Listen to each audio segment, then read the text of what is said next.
Hey, we're going to start our CISO series video chat. A very slight change in our opening. Regularly, we've done this thing where they ping pong back and forth, coming up with as many issues regarding the topic of the day. We're going to do this different. In 1 minute, our guests, Purandar Das and Chris Hatter, are going to explain, but exchanging, going one line back and forth, kind of like an improv game, explain the topic in less than a minute. Gentlemen, are you ready? Purandar, you're going to go first. Essentially, one line at a time. Listen to what the other person's saying. Try to continue on their thought process to come up with a cogent explanation in 1 minute on anomalous behavior. Remember, you're talking to the board, so speak in their language. Ready? Purandar, on your mark, get set, go. Thank you, David. Anomalous behavior. What looks normal but isn't? Chris. Anomalous behavior can relate to end users or human interactions, machines or applications. Absolutely. The ability to use computing or resources to identify behavior and scale. It's important to start by building a baseline of behavior across those three categories, and then set up content to be able to determine what deviates from that baseline. Absolutely. And it's equally important to filter down the false signals in that analysis. Which is one of the biggest challenges that we have in cyber operations, is making sure that we triage the appropriate alerts so that we actually take action on the things that are of greatest risk.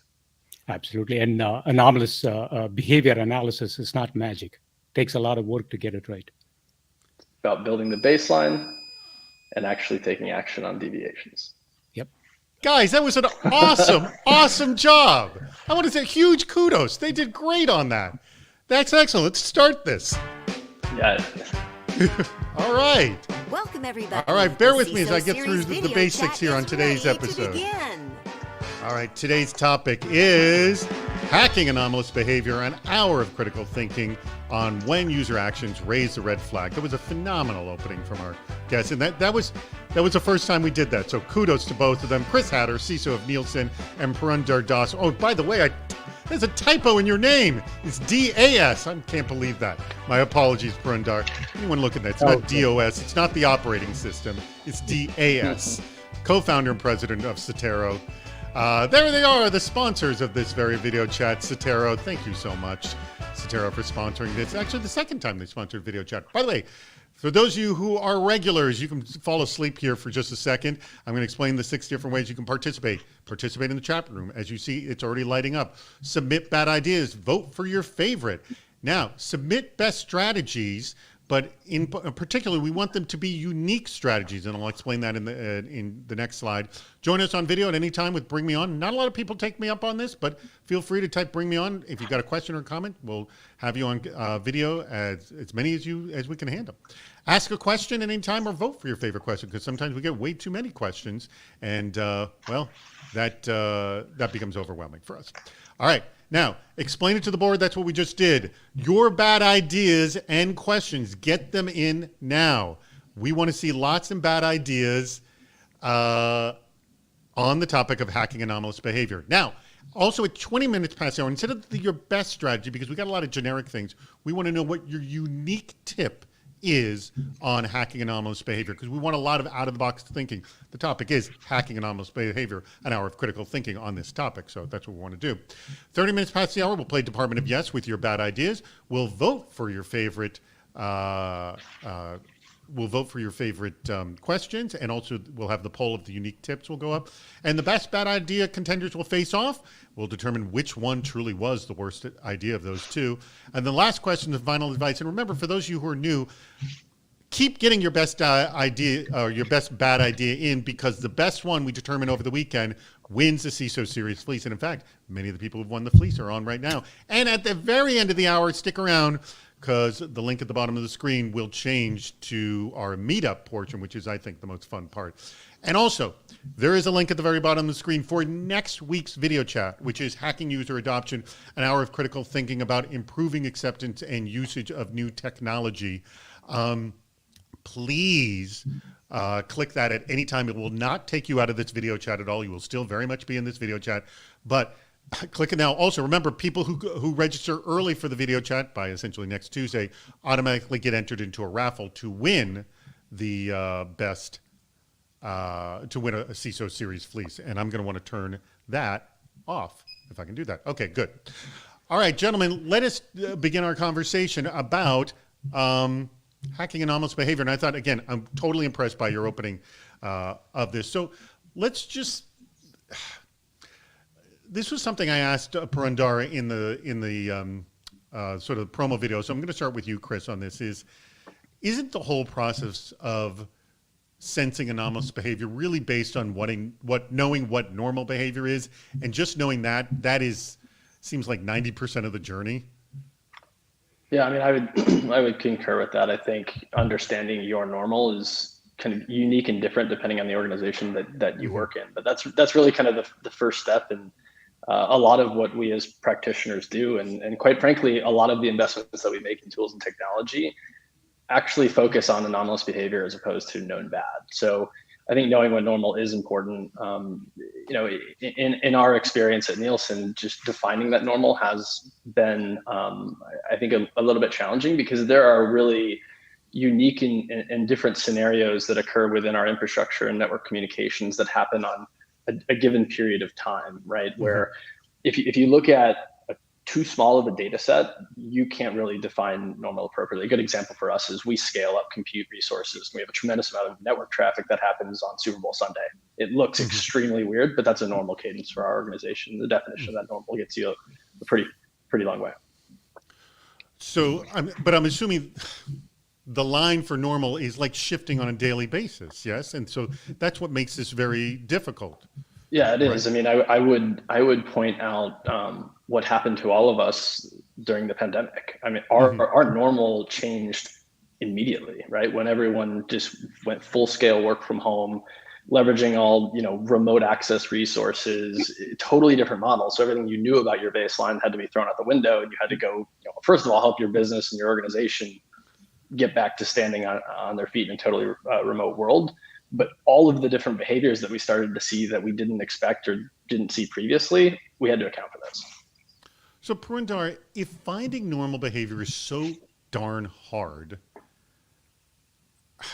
at what point can you start sensing what is anomalous? Like, if things are shifting daily, potentially even hourly on what's normal, I mean, when do you know when you can even do that, or what the line is? Yeah, so it's a really good question, right? And I think there's two aspects to it. One of this, I'll address what Chris brought up, right? I mean, seasonality is specific periods where traffic or things kick up. The evolution of technology or algorithms right now help you account for that. So there is that opportunity. I mean, even going back 2 years, trying to find those hotspots or accounting for seasonality, for example, used to be a challenge, right? I mean, it's purely because of the amount of data or signals that Chris is talking about. I mean, you're talking about hundreds of millions of signals that are constantly flowing, and building a framework to operate on that in any meaningful time is challenging, but that framework is shifting. The second thing is I actually look at anomaly detection or automated learning or machine learning as the new way to account for scale and volume, right? And back in the day when things were a lot less complex, you had the ability to define what's permissible and what's not permissible. You don't have that ability anymore because systems are so complex, the data points are so many. You have to come up with an automated way of collecting those signals, but being able to process and act on them, or giving yourself an opportunity to act on them in near meaningful time. It's really technology that enables you to collect, process, and define a baseline. And that baseline, as Chris is pointing out, shifts constantly. You also have to account for the shift in behavior as the signals indicate to you. Is there maybe there's a situation of there's really obvious anomalous behavior, and then once you see the most, blatant, like, oh, this totally shouldn't be happening, that's when you can start to widen the scope. Do you start at the most extreme cases and then start to widen it over time, Chris? I guess the way I'd answer that is probably using an example. I think that an organization like ours, we follow NIST CSF, right? And so part of that is prevention. You want to prevent known bads. And then once you feel like you're in a comfortable spot preventing known bad, that's when the whole, deviation from the norm, anomalous behavior factors start to come into the picture. And I'll use an example. From a prevention standpoint, as an organization, we have chosen to not allow our workstations or servers to access a newly seen domain with no reputation, right? Mm-hmm. Given that we've had an opportunity to implement that control and create a baseline over time, the anomalous behavior would be the act of any of our systems actually attempting to do that, because over time it would become fairly rare, given the prevention controls that we have in place, that we would actually see a workstation or a server try to hit a domain with no reputation, right? So that helps us identify the signal from all of the noise. We're making a lot of DNS requests, of course, and there's a tremendous amount of that stuff happening, but we've opted to say prevent this specific thing. And so if we see that, then actually take action, because we do expect that it would be something that we at least need to look into. It doesn't necessarily mean it's malicious if you go to a newly seen domain, but it is something that would deviate from norm patterns for us. I got a question in from Larry Rosen, and this seems kind of an inevitable question that we would get to this point, and that's the situation of automatic responses or manual. I'm going to read it the way he wrote it, and then I'm going to sort of add a little addendum. So he writes, does anomalous behavior detection require automated responses, or do some still try and respond with manual processes? I got to assume if you're going to be efficient, you need both. And I'm adding to it, say, what can be done automated, what needs still manual? Purandar? Yeah, absolutely. I mean, I think that goes back to what Chris was talking about, right? I mean, the thing to keep in mind with any kind of an automated detection framework is that it takes a little bit of time to learn. It also takes a little bit of time to relate it back to the specific thing. When I talk about it as an implementation person, right? Like say, here's all the great things that it can detect, and here's what it can signal. Chris comes at it from a end user perspective or a consumer perspective, and he has to keep in mind what the impact of any action is. I mean, if you ask me, shutting down a production system is an acceptable risk to take, right? Given the negative or adverse impact that it could potentially cause if it was malicious. But Chris has to balance that with what's relevant for his business, right? To your point, yes, I think it's a little bit of both. The transition is going to be that there's going to be a lot of manual intervention to begin with. As you begin to get a handle on it, that's when it begins to transition more towards an automated response. If I could just add, please add to that. Yeah, I'll just for example's sake, right? Things that I think you can take automated action on at scale would be things that are like fairly obviously bad. So, the concept of law of flight violation. If Chris works in Tampa but logs in from Tampa and Poland within a 3-hour time frame, that's infeasible, right? And so that's an example of something we would take immediate action on and prevent the login, potentially inactivate that account and check into what's actually taking place. On the flip side, you have organizations that may need or may decide to use PowerShell to administer their Windows infrastructure. If you have an IT admin that is running commands that as a cyber team you haven't really seen before, it may be perfectly fine, and you don't want to be disruptive to normal business operations, and that may be something that you would want to take a bit more of a manual approach to, but you need to have the goal that you automate as much as you can. You would look into that, understand what happens, and then the end of that needs to be, okay, what type of automation can I implement as a result of what I've learned?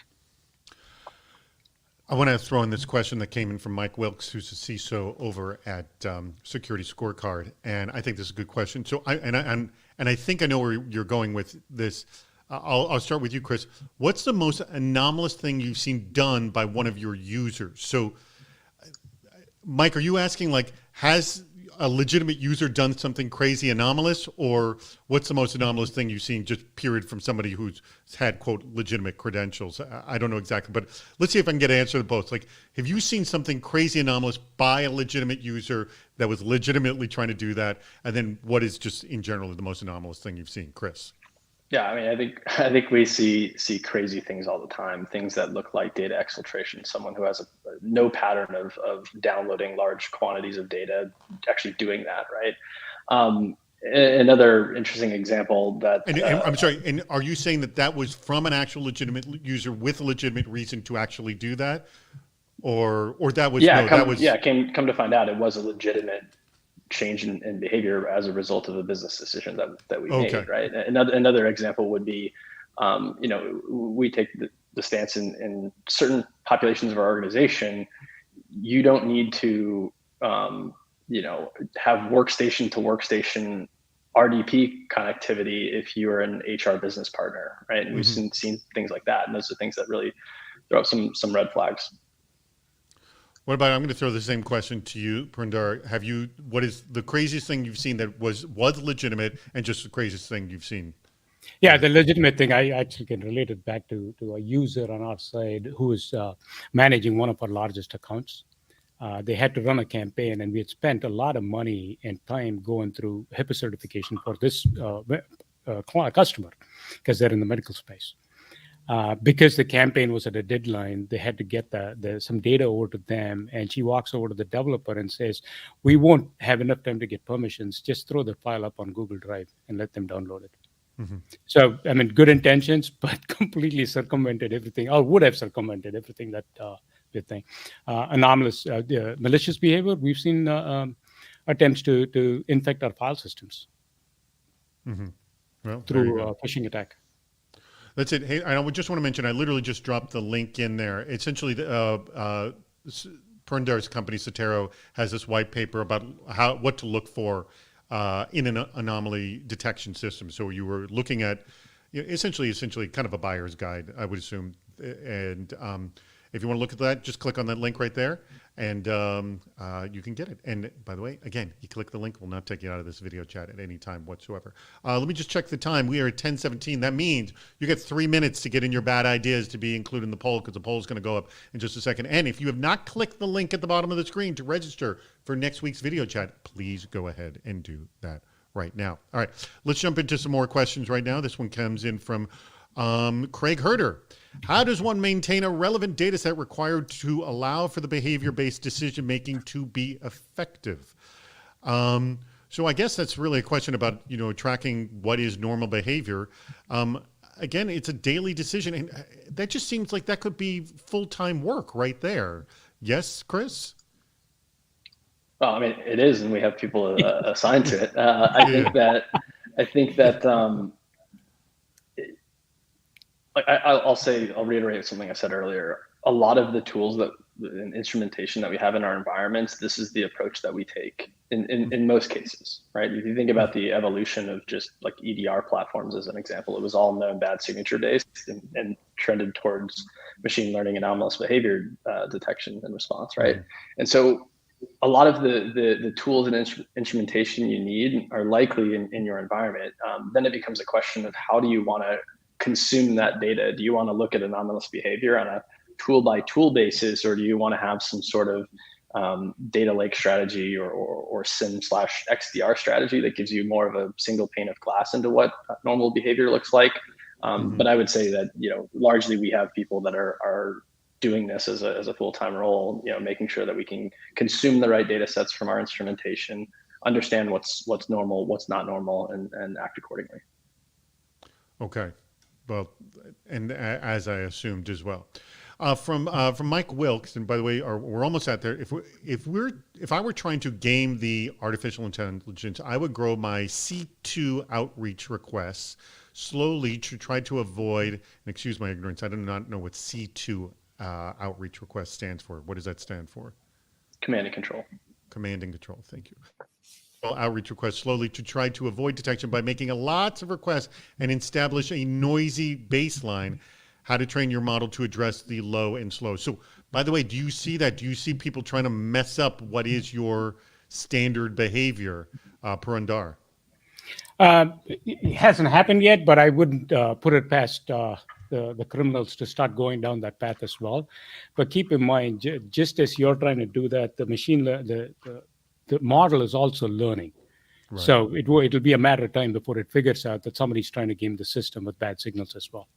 Well, something I also learned just from Davi Ottenheimer, who's a really great mind on the whole subject of machine learning. He's actually writing a book on the subject. Is it doesn't take much to screw up a database. Really, like a 5% is really all you really need to turn what is a quality, machine learning database of what they've learned into a giant mess.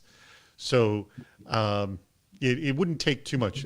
Chris, I cut you off. And by the way, the poll is open right now. The best bad idea. Please vote on your favorite bad idea. I'm sorry, Chris, I had cut you off earlier.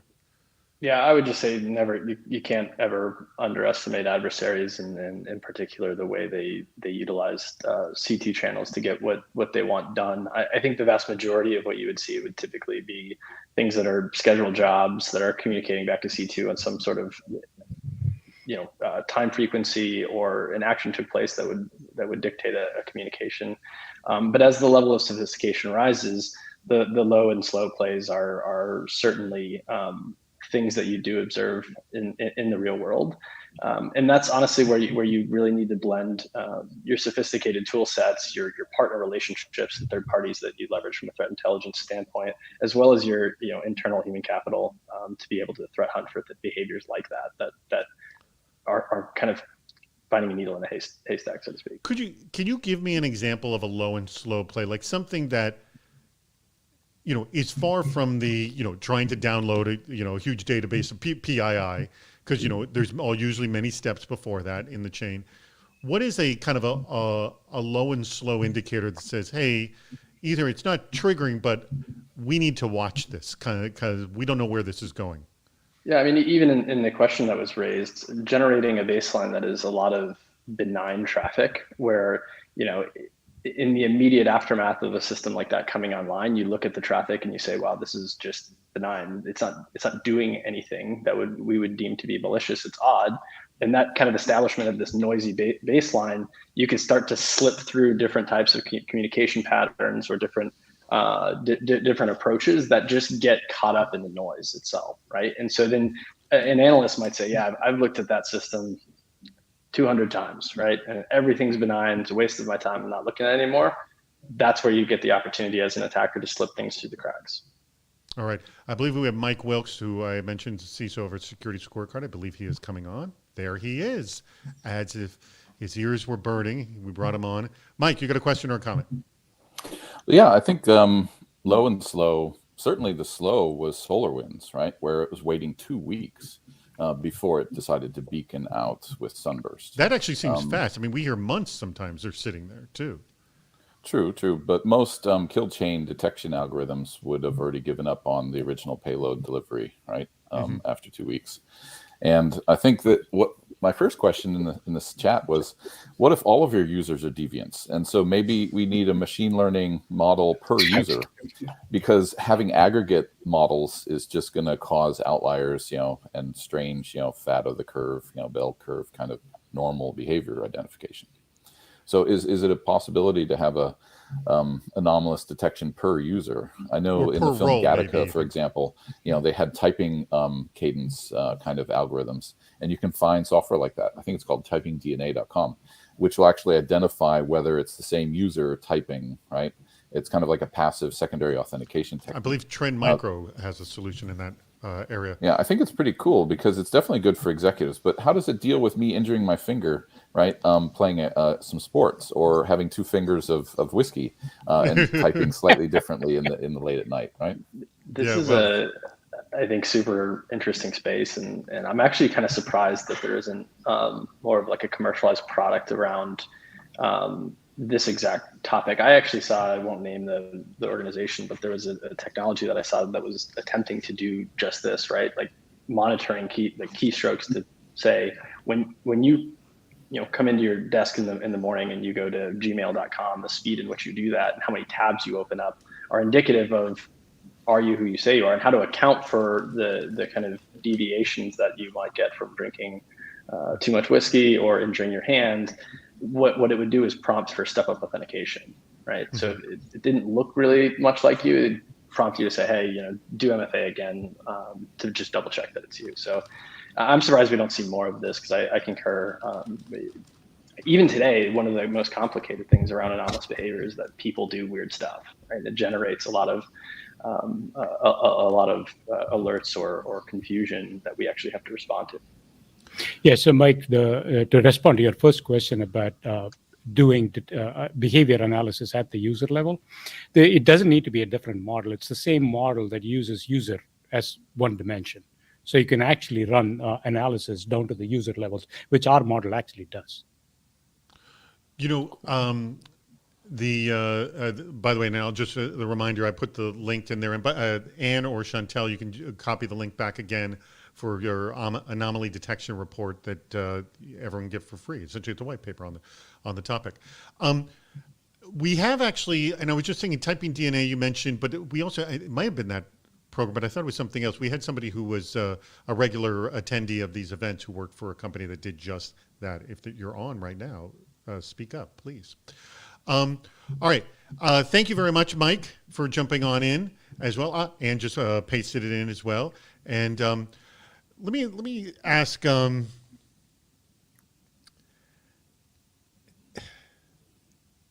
What are the tools we should be using? Because I know you sort of referenced them sort of vaguely, Chris, but what are the tools that we should be looking at or using, or categories of tools, I think, to be spotting anomalous behavior? Like, what should be in our toolbox? Yeah, I think that just the basics of what you would ordinarily expect. Your EDR platforms do this really well. Network detection response, like intelligence capabilities are really effective in the space. And then it becomes a matter of how you want to pull those tools together. Is it traditional SIM? Is it an XDR platform? How do you want to visualize all this? But it's some combination of your network telemetry capabilities, your endpoint telemetry capabilities, and your data security platforms. And identity and access. I can't go anywhere without saying how critical your identity and access telemetry would be. By the way, I'm looking at some of the bad ideas. They are spectacularly horrible. You're gonna have a great time dealing with these. If you have not voted, please do, because we're going to be playing our Department of Yes game in just 3 minutes. I'm going to ask the same question to you, Purandar, since you guys also wrote the report on this. What are categories we should be looking at? Chris mentioned a few, EDR, saying it's a great tool, obviously, but really, from our perspective, Chris has mentioned all of the tools in the framework needed for this. Our push on this is most of this is being done at the network access level. We're actually bringing this down to the data access level. Okay. And that's our thing. And I'd love to hear opinion on this as well, because back up a second. From the network to the data access level, and I know that you're in the space of encryption and encryption in use, not at rest. But how does the game change when you're changing it from network access level to data access level detection? What is dynamically happening here? Yeah. So and I think Chris will agree with this as well. If there's a breach and somebody's trying to do something malicious to your data, it's probably best to assume that it is somebody that's either a privileged user or has stolen credentials that's in the network attempting to behave that way, right? What we're doing is providing another layer of protection down to the data, right? Which is essentially what everybody's trying to protect. Utilizing the same kind of a framework that you use for the network access behavior and detection and stuff. We're distilling down to the data and helping organizations, or attempting to help organizations protect their data with the same set of tools and technologies that are available more on the network side. Let me also, what was you saying? Oh, so yeah, typing DNA. Aaron Curtis was the person that we had met on this very subject, was on this very video chat as well. We are, I might as well just start this in just a second. But if you haven't clicked the button on the bottom of the screen to register for next week's video chat, please do that now. Make sure that you've made time to stick around for our meetup at the end of this very discussion. We want you to stick around for that. And I think we're going to jump right into our game. Hold on. Hello, welcome to the Department of Yes, where no request is ever rejected. All right, we have some truly spectacularly bad ideas, and I'm just making sure that I'm getting the two most popular ones right now. Oh, well, here's the most popular one, and Purandar, you're going to get this one first. All right, here is the bad idea, and I already can think of what's good about this right off of the bat. All right, so here it is. And by the way, if this is your bad idea, please speak up. We want to hear from you. because we want you to come in at 40 minutes past the hour to defend why your idea is truly the worst. Let every user define his normal behavior and measure against that. So, user-defined baseline. What do you think about that? Yeah, what could go wrong with that, right? Oh, come on, you can't be facetious. We know what could go wrong. But what's the benefit of this? You won't need a anomaly detection engine because you're going by trust. You're going by trust. And if you had what? How could you, if you had a good HR team, what? Okay, I'm giving us both. I have some ideas really quick on this. I'm giving us both a hooray for that. Because here's the thing. This doesn't become a security problem, it becomes an HR problem. And if the HR hires good, trustworthy people, man, you have saved yourself a ton of money here. Chris, what's your take on this? What's the best way to handle this?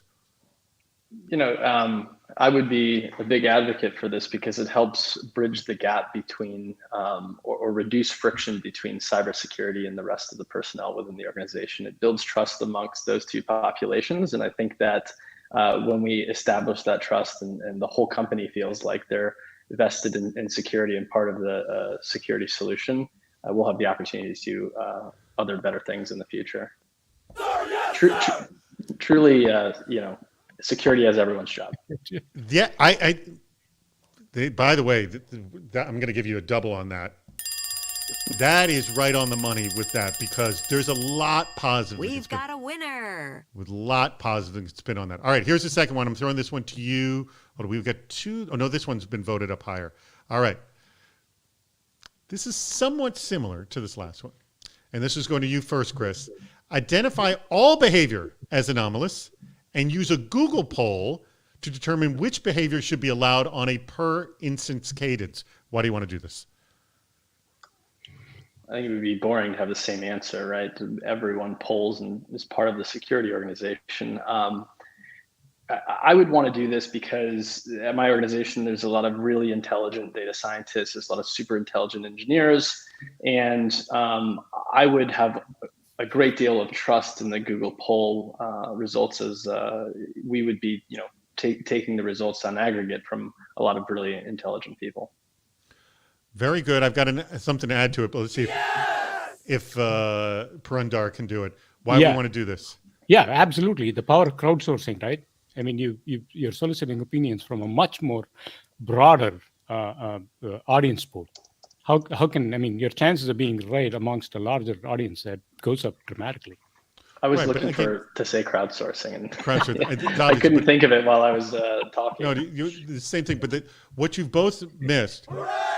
What you both miss is now that again, similarly to the last one, we're shifting the problem away from endpoint and data point, and we're putting on the individual. So again, saved money there.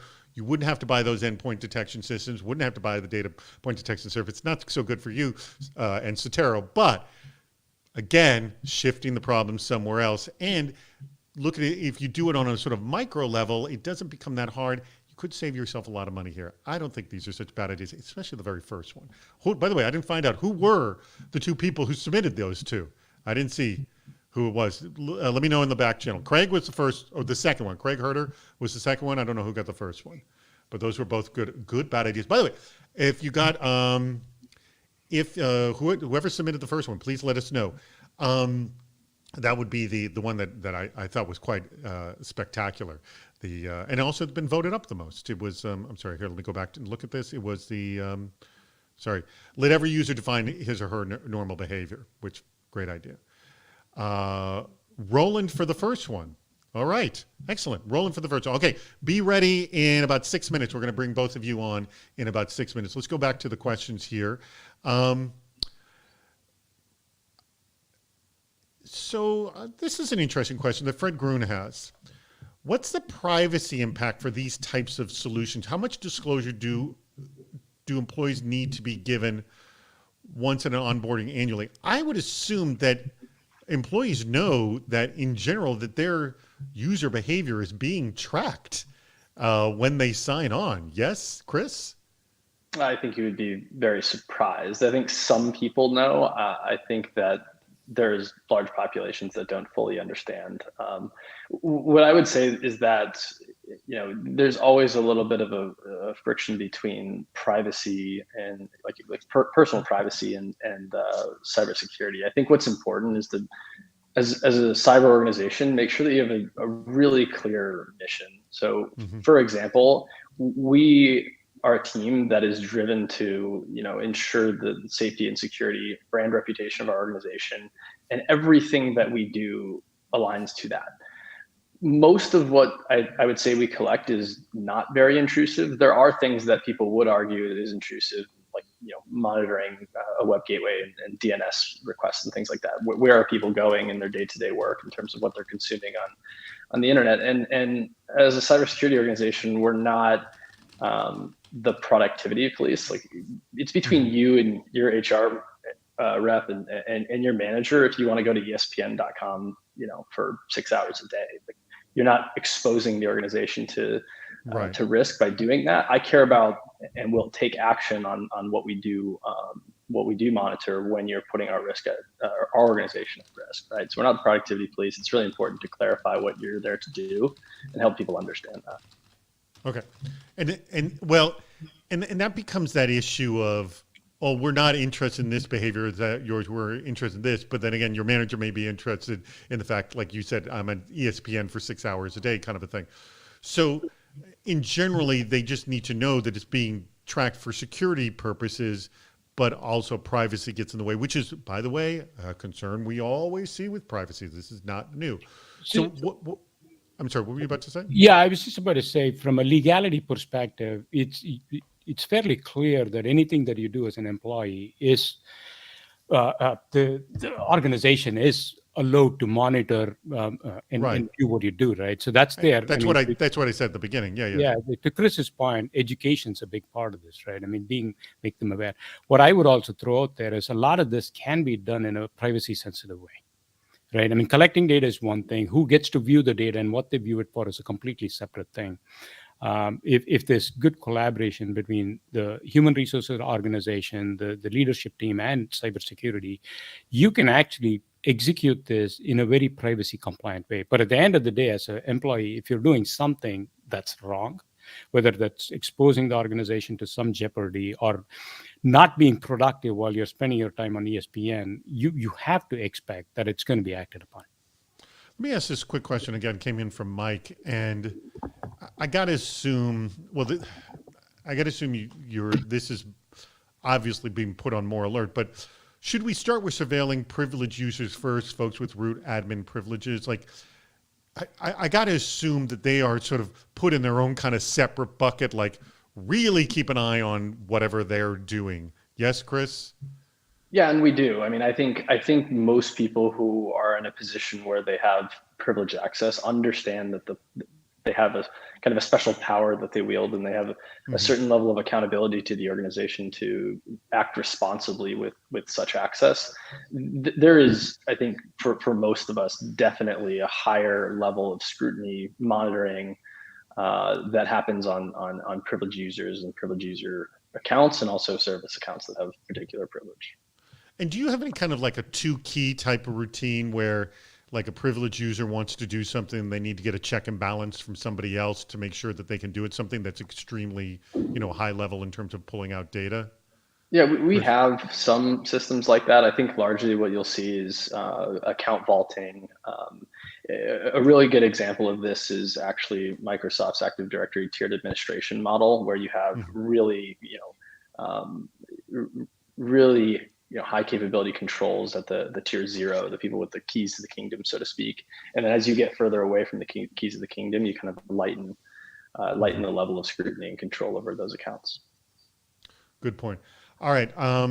I think we should now bring on our two people. That'd be Roland and also, was it Brian? I think it was Brian. Oh, no, Craig. I'm sorry. Craig was the number 2. So please bring on Roland and Craig right now. We will have them defend why their idea is best and why they're so bad. And they can feel free to comment on what both Chris and Purandar said earlier. So we have Craig on right now. So Craig, by the way, has been on many times here, has picked some really Great bad ideas have been highly voted up. So kudos to you, Craig, for that. I know he is a winner of a CISO Series jacket as well from one of his horrible ideas. It's, again, something to be greatly appreciated. And by the way, Roland, I think, was on recently, I think last week or the week before as well. So Yeah. we have Roland. So, Roland, you were the first one. And, we're getting that little bit of that ringing from you as well. Just muted as well. So it's gone. So Roland, just do me a favor. You're going to defend why your bad idea truly is the worst. Explain. Go ahead. Well, most people think that they know what is a correct behavior. But in reality, if you are defining normal and abnormal behavior, there's a lot in between that people don't see. Mm-hmm. And that's helping identifying who's behaving correctly and who's not behaving. And in addition to that, many people would add some freedom into their behavior just to make sure that they can do a little bit more than they would consider normal. All right. I like that. And by the way, granted, it was a truly horrible idea. I love it. All right. Craig, let's hear it from you. Why do you think your idea is worse than Roland's? Well, and really, again, to remind everybody, his was the one about putting up a Google poll.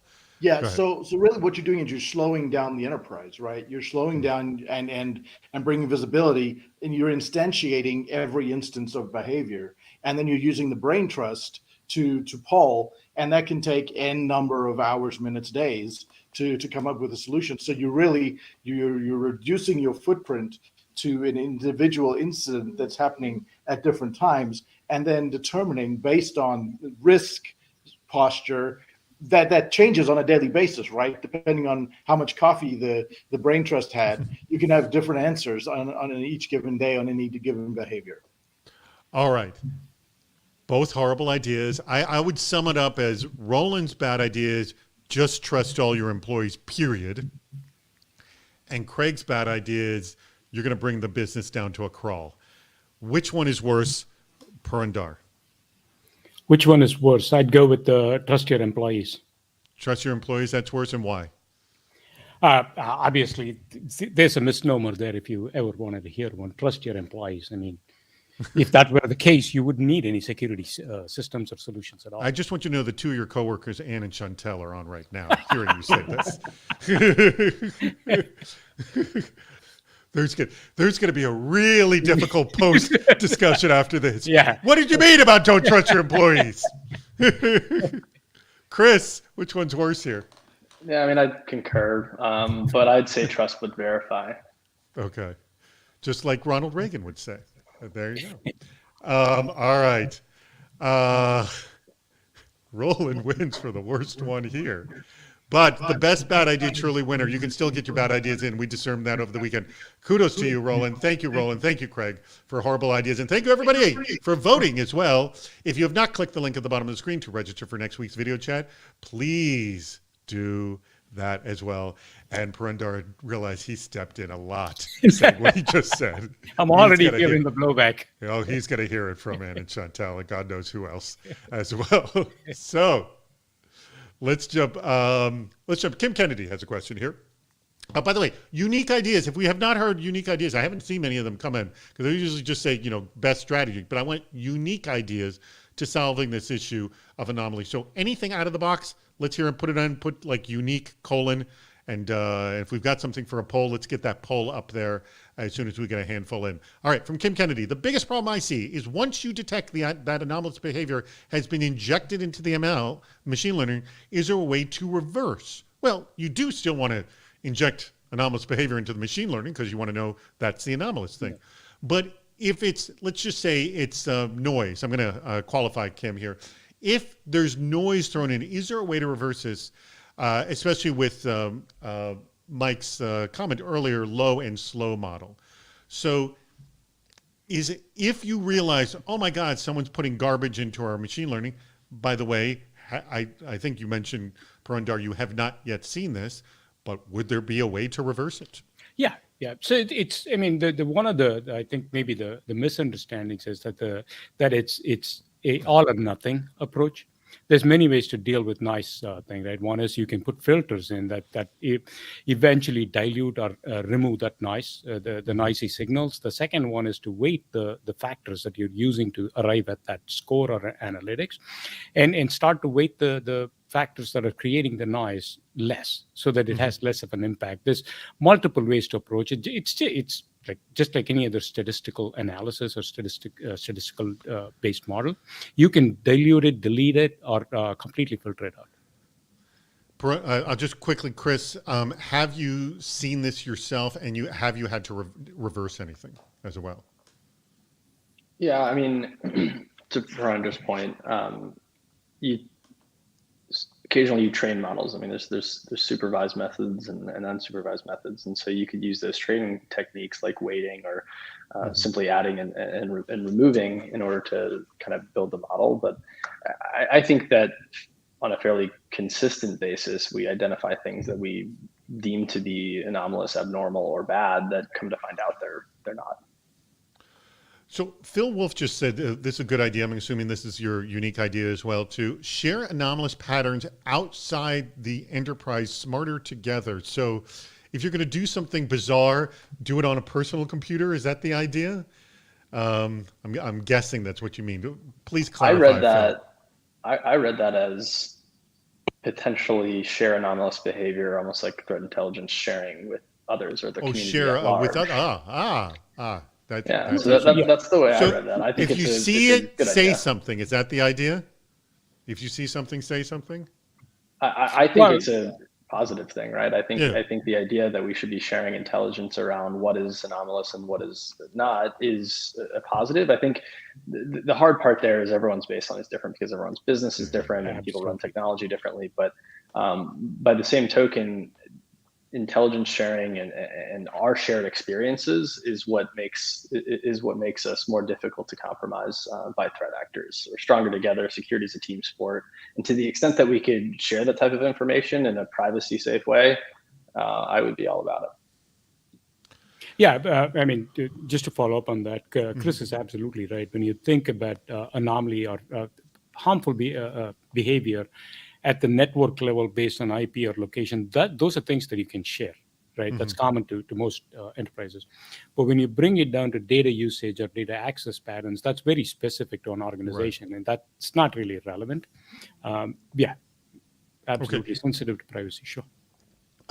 Get a few more unique ideas, and in 3 minutes we'll put up a poll. Right here, we got a handful that have come in. We have not talked about machine level anomalous behavior, and I want to get to this topic because we only have about 13 minutes left in our video chat. So what is anomalous behavior in machines? Maybe we can define what that is, and can machines fake other machines? I'll start with you, Purandar, on that. Machine learning based thing is the ability to get scale and automate that learning process, right? I mean, when you think about the traditional way of analytics. Well, I'm not talking about machine learning, about machine anomalous behavior. Or we're on the same page. I mean, the way you would look at it is that's just another source generating signals. Okay. Right? I mean, it's no different from user behavior. In that context, whether it's a user or a machine, they're just both sources of signals that have unique characteristics and unique properties, and you leverage them to analyze their behavior as well. Chris, is it no different than regular user behavior, machine behavior? I think user behavior is probably more complicated because computers tend to be more predictable than people, right? So I think anything slightly varying from the norm from a computer would definitely set off an alert, I would assume then. Yeah, I mean, it depends on how kind of rigorous or structured you've built your applications or your communication patterns from machine to machine. Things get more complicated when humans interact with the machine, right? And so that's what I would say. I think the machine anomalous detection, if you have an application that's running and it uses a particular important protocol and it does that 7 days a week at the exact same time and nothing else, and something changes, then it's fairly easily understood that that's anomalous. The way people interact with technology is totally different, much more complex. Well, let's boil this down to, because we've talked about a lot of issues here, and I'm interested to know what is the one thing in sort of detecting or responding to anomalous behavior, take it either way you want, is your biggest struggle today? What is either occupying your time or you feel you still haven't been able to solve it completely? What is it, Chris? I think insider threat analytics is the hardest part, and I'll explain why I think that. And by the way, are you speaking malicious and non-malicious, or just non-malicious? Both, like both, okay. Right? The reason I say that is because a lot of organizations build proprietary applications that may access their crown jewels or important data sets or regulated data sets. And there are people that should have access and that should be doing things to manipulate that data or work with a particular application. The identification of what is anomalous in that sense in proprietary applications is far harder than law of flight violation or your finance representative using RDP when they shouldn't be. Like the proprietary applications and the way your users interact with sensitive data, I think is a much more difficult problem to solve than some of like the out of the box UEBA type alerting that you would get. All right. Andrew, go ahead. We just have a handful of unique ideas. Please drop that poll right now. Parinder, I'm going to ask the same question I asked of Chris, which is, what do you think is your toughest struggle right now? Or what is the toughest struggle you hear from clients? So I get a different perspective, right? I'm not Sure. an end consumer. For us, it's two things. One is making the signals or the analytics that are coming out of that actionable. Obviously, the issue with machine learning algorithms or any AI-driven thing is you get overwhelmed or drowned by the signals that are coming out. Making them actionable or meaningful in the context of your day-to-day operations, that's the thing. The second thing is making people comfortable that introducing an anomaly, a machine learning-driven decision engine in the transaction, your data transaction, is not going to be disruptive. Because nobody wants to introduce something in the middle that could potentially cause disruption, friction, latency. Those are the two biggest things. I mean, helping people understand that those signals can be actionable, they can be meaningful, and they're not going to overwhelm you. And second, interjecting something in the midst of an operational stream is not going to be overwhelming or cause your systems to go down. Those are the two biggest challenges. I want to let everybody know that the poll for our unique ideas has just been dropped. There's only 4 to vote for, so you should be able to get through those quickly. So please vote for your favorite unique idea. And here, let me take a look. Share anomalous patterns outside the enterprise. As I believe, was it Phil who just said that? Yeah, Phil. And Smarter Together, which, by the way, this I know has been a struggle for some time, but I think you defined it well. There's not public, but information that's not at the data level, and then information that that everyone could use as well. Let's go back to some more of our questions here. Let me see what we have here. Oh, well, this one's okay. This one's a little bit out of the norm right now because I don't think you're going to be able to answer it, but I'm sure this is something you'll have to think about because we're seeing it today. And this was definitely something I was fearing when I started hearing about it a few years ago. Phil Wolf says, tools for deep fakes and synthetic humans are crossing the uncanny valley so fast. If you have not seen the Tom Cruise videos, they are astonishing. And there's some other celebrities they've been faking as well. So can anomaly detection models be good enough to detect if people are real? And Chris, I'm assuming you've seen some of these videos, yes? Yeah, I have.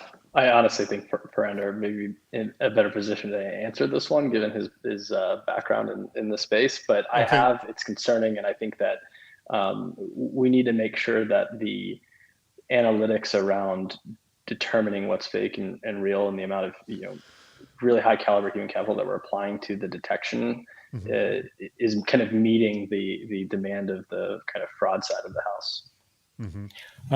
Yeah, thanks, Chris. I mean, the technology exists, right? I mean, there are analytic techniques that will actually identify a deepfake video or a deepfake picture.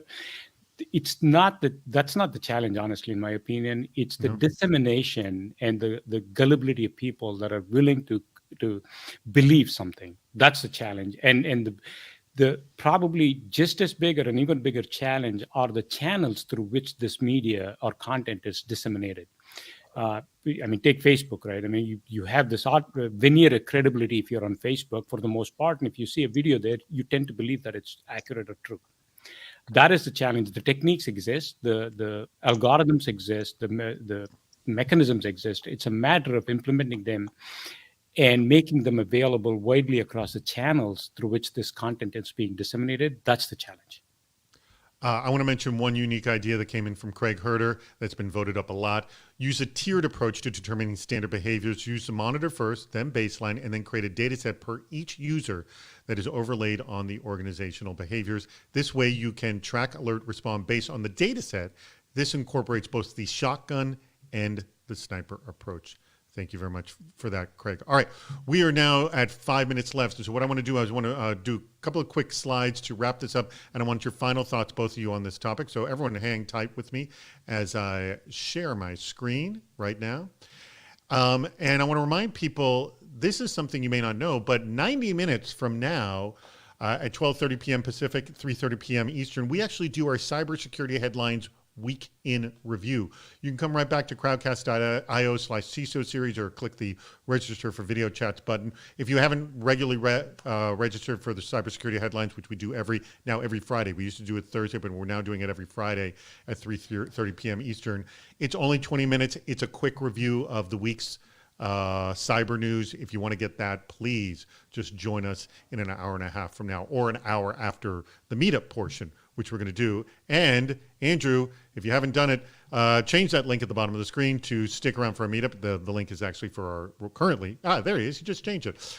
That is our meetup. Please join us. You can actually click it right now. It's quite all right. It'll open up another window right now, and you can go ahead and register and be ready for our meetup, which will start in just less than 4 minutes. And tell your friends to join us. We do this every Friday at 10 a.m. Pacific, 1 p.m. Eastern. And lastly, I want to mention that Sotero has been our sponsor for this very video chat. Thank you so much, Purandar. And man, you have a lot of apologizing to do to Anne and Sean later. I'm going to drop off this call, go buy some gifts for the two of them. And if you want to sponsor a video chat, we have, I think, 6 left in 2021 available for sponsorship. So if you're interested in do that, please just contact me at david@cisoseries.com. All right. Now, with just a few minutes left, I'll have you, Purandar, go first. Just in a minute, just wrap up. What are your final thoughts and any offer you want to make about Sotero and what you're offering with that? And I know we dropped the link for the white paper here. Chantel and Anne, if you want to just drop that link again for the white paper, which is essentially to detect systems for anomalies. We'll have that there. Go ahead, Purandar. Absolutely. So the first thing is I'm trying to suck up to Anne and Chantal so I don't get myself bad beating. But the two of them have, with the marketing folks, have developed a lot of great content that'll kind of give you the background and stuff. So feel free to reach out to us to get content, get a free access to our platform, try it out and stuff. Second is I want to thank both Chris and David and your audience for joining us. This was a great conversation. Appreciative of that. Final thing, I'll just leave with the simple thought, right? I mean, if you think about what the bad actors are doing, the criminals and stuff, they're heavily into automation, right? I mean, the way they're hacking is not one person at a time. They're using every technology, every tool set out there to do this at scale. That's why they're so successful. Sophistication and automation. If you're going to have a viable posture, security posture, automation, whether it's machine learning or some form of that, is the future. You really are not going to be able, nobody's going to be able to keep up with the speed and the scale at which they're operating without some form of automation or intelligence. Good point. All right, Chris, your last thoughts on this. Yeah, I mean, I thank you both as well. I love the opportunity to come on to these. It's always a fun way to end the week. And I also love interacting with everyone who's on the call, in the chat room and everything. And I'd love to continue that dialogue after this. So thank everyone from the audience to Purandar and you, David. I hope that the takeaway from today was really that anomalous behavior detection is table stakes for what we do in cybersecurity. And there is a tremendous amount of positive security that you could do with existing investments. I don't think anomalous behavior detection is something that you buy. Rather, it's a collection of data sets that you may already have. So start looking at what you have. Ask yourself whether or not you have the ability to create the baselines that we've talked about today within your own organization. And if you don't, then start to try to go down that path of utilizing technology that's in-house. And if you identify some gaps, that's when you want to look at outside for some support. So hopefully that's a good takeaway, and I just appreciate the engagement from everybody. Thank you very much, Purandar Das. Spelled D-A-S at the end. I had a typo at the beginning of my opening slide. My apologies for that. Also, Chris Hatter, who's the CISO over at Nielsen. I want to thank all of you. We are literally just seconds away from finishing up. If you have not clicked the link on the bottom of the screen, please do that now so we can do our meetup portion, which only goes a half hour. 5 meetings with another cybersecurity professional in less than half an hour. And then an hour after that, we do our headline show. If you want to stick around for that, you can do anything else during that hour, but you can just get the 20 minutes of the most important news of the week. Anyways, that's it. Take us out, Andrew. Bye.